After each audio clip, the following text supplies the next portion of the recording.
Okay, so we're going to finish this unit up, this unit that we're going to kind of call a review unit with order of operations, and that's learning target 1.5, okay? So when we talk about order of operations, I kind of like to think of a little pyramid, okay? And that pyramid has 4 levels to it. Okay, and there's actually a visual of this in my room as well. So it's G, E, M, D, A, S. And I know you're used to hearing order of operations as PEMDAS, P-E-M-D-A-S. And this one we're going to say it's GEMDAS with a G, and we're going to talk about the Y. So this is our top symbol or our top operation. So this is level 1, 2, 3, 4, and they're taken care of in this order.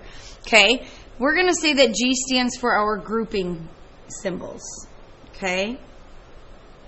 So last year when you learned it, it might have said P for parentheses, but what we're going to learn in algebra is there's more than one type of a grouping symbol. Okay? E, you remember, stands for exponents. M and D stand for multiplication and division. And I know we're just defining these now, but we're going to do some examples in a minute. And this stands for addition and subtraction. And what I like about this, instead of writing it G-E-M-D-A-S, this shows you that the M and the D, the multiplication and division, are on equal playing fields. I could have wrote it, the D and the M, and then the S and the A this way. They're in the same level. They're both referred to as level 3. A common misconception for order of operations is that because it's P-E-M-D-A-S, people think multiplication has to come before division, and it's actually a very common misconception. So we're going to talk about a lot of these kinds of problems today. So let's start with something really simple, okay?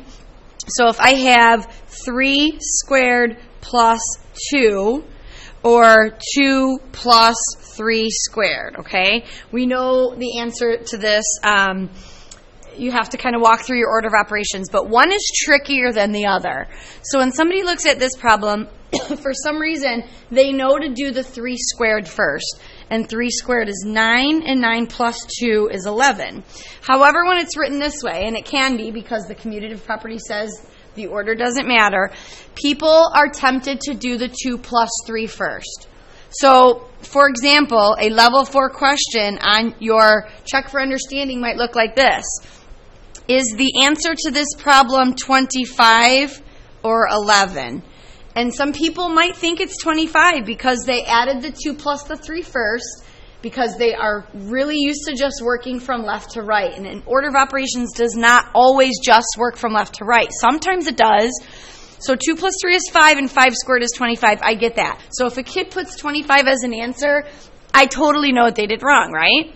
But you still but doing that would be doing addition before exponents. That would be doing a level 4, the very last level, before doing a level 2, and that is not how it goes. So when you do order of operations, the first thing I want you to keep in mind is that recopy any of the steps that you didn't do. And you're going to, so order of operations are never to be done in your head, okay? I need to be able to see this. So then let's take a look at this one. Like 5 plus 72 divided by 8, okay? Again, another example where left to right does not work. So you have to do your order of operations first. I don't see any grouping. I don't see any exponents. So do I see any multiplication or division? Yes, I do. I'm going to divide 72 by 8, get 9, and then I'm going to add 5 plus 9. Okay, so we're going to kind of build our way up. So let's throw in an exponent one. Let's say 27 divided by 3 squared times 2 minus 3. So we got a little bit of everything here, okay? So, I know that first I'm looking for any grouping symbols. Any parentheses? No. We'll get to those in a minute. Then we move down to exponents. Yes, I see one. So basically what you're going to do is one thing at a time. So if it's not in the original first step, you're going to recopy everything else. And 3 squared is 9 times 2 minus 3, okay? Another very common misconception when order of operations is written as a list as opposed to this triangle right here, people think that you need to do multiplication before division. So I have seen kids in the past do 9 times 2 first, get 18, then divide 18 into 27 and get some ugly number. Well, just because, so M and D, they're equal to each other. And when they're equal to each other and they're both in the problem, then you do them in the order that they appear. So I'm not going to do this multiplication before this division. I'm going to do this division, so this works out to be 3. And then I'm going to recopy everything else. I know it's a pain in the butt, but I guarantee you it will help keep you organized. And now I do the 3 times 2, which is 6, and then the 6 minus 3 gives you a final answer of 3. So every single one of these steps, and I know there are some of you that are going to look at that and go 9 divided by that, that's 3, 6 minus. I know you can do that. But please show your work to make sure that if you do make a mistake, that I can kind of help you figure out what that mistake is. And I can't help you figure it out if I can't see your work, okay? So showing your work is really, really important here. All right. So now let's get into some of these ones here. So what if I were to have like 3 times 4 minus 3 squared all divided by 8. Okay, I just made that up, so I'm not sure it's going to work out to be even. Probably not. So first thing you have to think about is this division. Well, it's a fraction bar, and fraction bars mean division. So another way to say this, to rewrite this problem, if you really needed to kind of look at it this way, is that. Okay. So. But actually, I would just keep it that way. So let's do parentheses first. So I'm going to recopy everything. The only thing that got done was the 4 minus 3. Everything else stays. Next, I have a multiplication and a division problem, but I can't do that before I do the exponents. So this is going to be 3 and 1 squared. I made this one on purpose because a lot of people think that it's 2. Okay? 1 squared means 1 times itself, and 1 times 1 is 1. So then this work will kind of continue on down here. This will give you 3 times 1 squared is 1. Okay? 8. And then 3 times 1 is 3, and 3 divided by 8 is 3/8, or 0.375, whatever your answer needs to look like, okay, in whatever form. I'm happy with that, okay?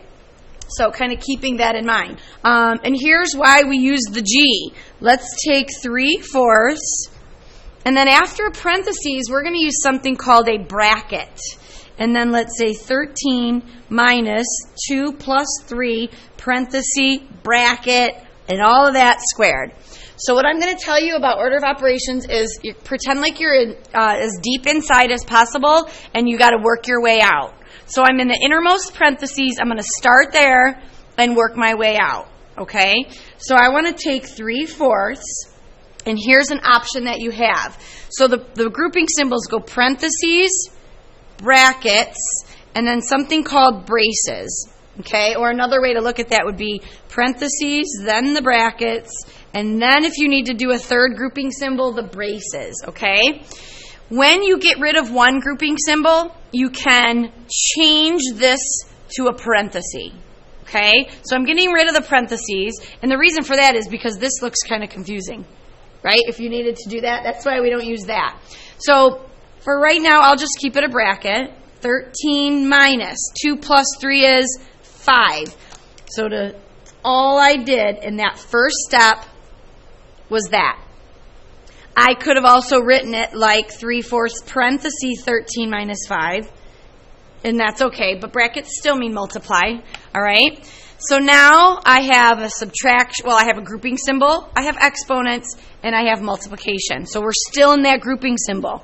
3/4 times 8, and then squared. Okay? So 13 minus 5 is 8, 8 squared. So now you don't go in order because you have to do exponents before multiplication. So I'm not going to find out what 3/4 of 8 is. It's not even a whole number. I'm going to take 8 and square it first. So this is going to be 3/4 times 64. And if you want to work it that way, 64 over 1. And then you just do some good old cross canceling. 64 divided by 4 is 16, and 3 times 16 is 48. So that gives you an example of what it looks like when you have more than one grouping symbol. So be on the lookout for that, okay? Some other types of problems that you're going to see are going to contain some absolute value symbols here. So if I were to ask you to, we'll just keep it simple, negative 5 plus 2 times 8, and we'll do that, okay? So you have to remember back to 7th grade and what that means. 7th grade means absolute value is, the definition is, how many units or how many spaces away from 0 is that number. So we're going to do a little sidebar here, okay? If this is 0 and this is negative 5, it's 5 spaces away from 0. So the absolute value of negative 5 is 5. The tricky part about that is people think that absolute value means opposites. So if I then turn around and ask people what's the absolute value of positive 5, I really hope that you're still going to say 5 and not negative 5. Okay? The reason being is because absolute value is defined as the distance that a number is away from 0. Can a distance ever be negative? No. So because a distance cannot be negative, the absolute value of a number will never be negative. It's not the opposite. I know it looks like it here. So when you're asked to do this problem, let's do our multiplication first. Let's say the absolute value of negative 5 plus whatever 2 times 8 is, which is 16. I would even show this as a step. The absolute value, because looking at it, you might be tempted to tell me your answer is 11. Because you're seeing a negative 5, you're seeing a positive 16, and you remember when the signs are different, subtract. But watch, the signs aren't going to be different because the absolute value of negative 5 is really 5. And I'm not asking you to add negative 5 to 16. I'm asking you to add the absolute value of negative 5 to 16. And that's 21. Got it? So you need to really be careful. Like, so for example, if we were to do negative 30, actually let's do it even this way.